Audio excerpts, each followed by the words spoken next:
welcome back to my YouTube channel. If you're new here, my name is Katie. I'm a full-time mixed media artist, and today I'm going to be using these Stabilo Boss highlighters to create some art. So I know that highlighters aren't a tool that you often think of when it comes to illustration, but I have seen a lot of artists use highlighters in their work, but I was really intrigued because these are nature colours. So I got this set for my birthday and I wanted to see how I could use them as my base layer to create a piece in my sketchbook. So as I said, these are the Stabilo Boss original highlighters. These are the nature colour set which comes with 6. I'm going to swatch them in my sketchbooks, and I wanted to do that in 2 sketchbooks, one with a more ivory toned paper, which is the Royal Talens Art Creations, and also a whiter toned paper, which is the Strathmore Mixed Media Sketchbook. So I'm starting by swatching them on the ivory toned paper, and I also want to see how it layers because I wasn't sure how this paper would hold up. So on this swatch here, I'm going over it again and again just to see if it does come through on the other side, and I'll show you that a little bit later. I'm swatching all of the colours down the side. I really want to see how it differentiates between the whiteness of the paper, but I would say that these are quite accurate, and I'm impressed with the colour range, and I also want to see how it compares to the colour of the actual pen. I would say this bottom one is the most different. It kind of looked a little bit more purple toned, and it's definitely not. It's definitely more brown toned. And here's the result of the layering, so it does come through on the paper. Here you can see where I didn't press quite so hard, but you can still see a bit of ghosting, so that's definitely something to think about. I think if you are using these and you want to layer them a lot, then you'd need a paper which is a bit stronger and thicker. So this Strathmore Mixed Media Sketchbook does have a thicker stock, so I didn't have as much of an issue of it ghosting or coming through simply because the paper is a higher GSM. You can also create different line widths, obviously, because the chisel nib does have that angle. So I'm trying that out here with some variation with my lines, and I do like that you can get thin and thick, and also create different textures like here with the dabbing. I noticed it did leave a lot of ink, so I've also tested out with smudging, which you have to be quite quick, especially depending on how quick it sinks into the paper, but it does give a softer look. And here are how the colours compare from the white and the ivory tone. So pretty similar in terms of the colour shades, so I think that's really good to know. So for the main illustration today, I'm going to be working in the Strathmore Mixed Media Sketchbook. This is the 500 series, and I will link both sketchbooks and these highlighters down below. The thing that drew me to these and why I asked for them for my birthday was because of the colours, and so I wanted to create a nature-based illustration using a photo that I took from my phone when I visited Salisbury. So I'm starting with my base layer, which is often how I work with usual mixed media, but instead of using paint or brush pens, I'm using the highlighters for the base layer, and I'm varying my lines. I'm using scribbly marks and textures. I do come in a little bit later and fill in some areas like this wall, which you'll see in a moment, but I'm also trying to keep things loose and scribbly, so I really don't mind if the whiteness of the paper shows through. I'm happy for it to be a little bit looser because you will see that later on I will come in with pencils. Now here I wanted to see how they blended, so you can see on this wall, I think it helped when it was still wet of smudging it, and it created a slight gradient, so it definitely helped with this paper because it didn't sink in quite as quickly as it did with the Royal Talens. But you can still see there's quite a lot of texture from the ink of the highlighter, so it does overlap, so you can't get a really neat, even coverage. It doesn't create just one block colour, because the ink has dried and then you go over it with the new ink. It does create that effect that you often see with brush pens and markers, where you can see where you've coloured. And for me, I'm trying to embrace that. I don't really mind. I think it adds extra texture to the work, and so I'm going to just use that as texture and work on top with my pencils later on, rather than worrying about making it a super clean and neat finish. So I also try layering up some of these highlighters. So I'm putting down the lighter green here and then coming on with the earth green, which is a very blue toned green. I thought this would be more of a blue, like a soft blue, but it's definitely a green, and it is called earth green, so that makes sense, but I wanted to see how that layers on top. I think this would struggle with thinner paper and in the Royal Talens, but for this thicker Strathmore paper it worked absolutely fine. And I put that on top. You do have to be careful with pilling. Obviously it is putting quite a lot of ink on the page, but I found it worked pretty well, and it does mean that I can also smudge it if I wanted to soften some of the colours. By layering these on top, it does create more colours. So although I did have 6, with layering some of them, it does create a different variation, and I think that's really important when you are using limited colours and different palettes, that you play around with what you have rather than reaching for a different colour completely.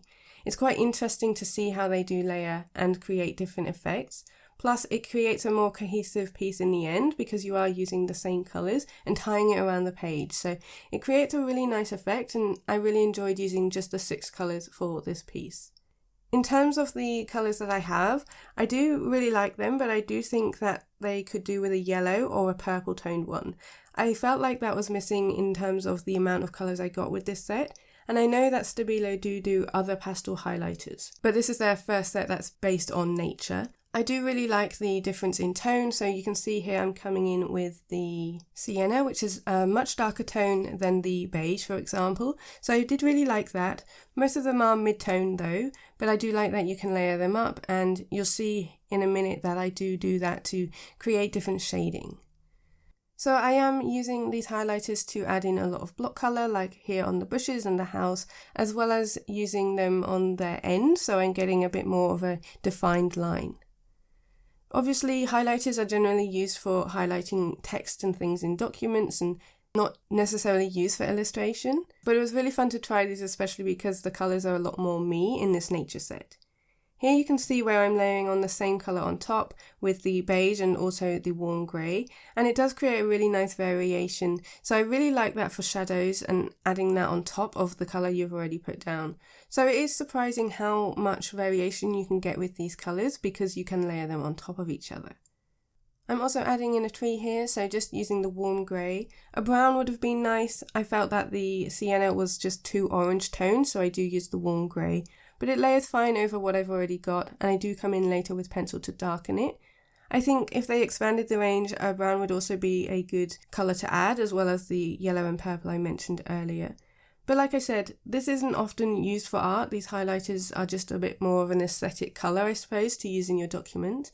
But I have seen other artists use highlighters in their work, and they've used the neon ones, which for me isn't my usual style, but I've seen them be really effective in other sketchbooks. So if that's something that you wanted to try, then I think they do work really well as a base or as a pop of colour. I definitely used them as I would a normal brush pen, and it worked absolutely great. Obviously these aren't water based, so you wouldn't be able to add water like I do with my Tombos and my Eco lines, and you also can't get quite as much variation with the nib because these nibs are a lot harder than other brush pens I've used.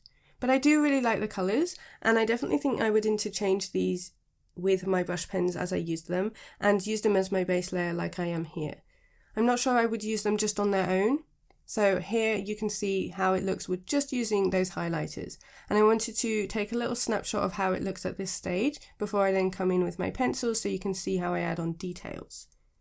So I do really like the way that looks. I really love the colours. I think it is a really nice cohesive colour palette. It feels very natural and very warm, and it definitely feels like my sort of style, which I think if I used other highlighters it wouldn't feel very me. But now I have the base colours down, I'm coming in with my coloured pencils. So I'm using a mix of Caran d'Ache Luminance pencils and also Derwent drawing, and I'm just sort of going over and adding in a few more smaller details.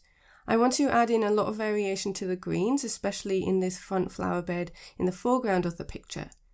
You can see I've left some shapes completely blank, so the circles where I wanted it to be a white flower, I've left that with the paper coming through just to try and show a bit of variation down there.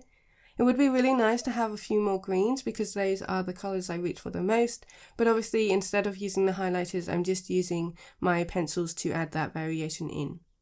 I'm still keeping the mark making quite similar, so lots of scratchy and scribbly lines, and adding that on top of some of the grass to create the effect of shading under the tree, so the dappled light. Coming in with a lighter one just to even out some of that tone, and just adding more textures, so I'm adding that on the bushes in the back and just trying to define the trees back there a little bit more. I don't add in as much pencil as I wanted because I didn't want to hide the effect of the highlighters, but I did just want to define some areas a little bit more, and I think it worked really nicely. It really allows the highlighters to show through and you can still see the colours, but it also makes the overall illustration feel a little bit more finished. So now I'm coming in with a dark indigo just to add in the details on the windows, and I feel like this finishes it off really nicely. They do a black. I have seen on the Stabilo Instagram page they have a really dark black Stabilo Boss highlighter.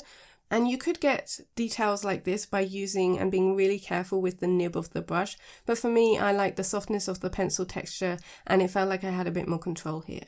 I also darken up the trunk of the tree a little bit just to make that really stand out because I was putting the warm grey on top of colours I already put down. And then finishing off with a few little details on the path and a few more scribbles just to add in some extra texture. I used the sienna on the house and also for some of these flowers in the front. I really had to change the way that the photo looked, so the reference I was using had loads of different purples and reds and yellows and oranges in this front bed. But because I'm using a limited colour palette, I just stuck with the sienna instead. And I think that works really nicely. It's really nice to try and push myself creatively by changing the colours I see to the ones that I put down on my page. So that was a really nice way to use this limited colour palette and something I want to do more of. So now the pencil layer is done, I do just want to label up all of the colours so you can see the exact ones I used here. And I know that you can buy them individually, but I'll link the set of 6 I used down below. I'm just using my Sailor fountain pen. This one has a 55-degree nib. I have used this on my channel before, so I will leave a link to that up in the cards and down below if you want to see more using this pen. But I just wanted to label up all of the colours so you can see those along the side and add in a few little notes along the bottom, so just the materials that I used as well as the location of this illustration. So I hope you enjoyed watching my process and seeing me use something a little bit different to normal, and that it's inspired you, if you have any highlighters of your own, to use them as your base layer. A huge thank you for watching. A big thank you to my patrons for all of their support that allows me to create these YouTube videos every week. And let me know what you think down in the comments, and if you have these yourself, if you've used them for illustrations before. I will see you next Sunday in my new YouTube video. See you later.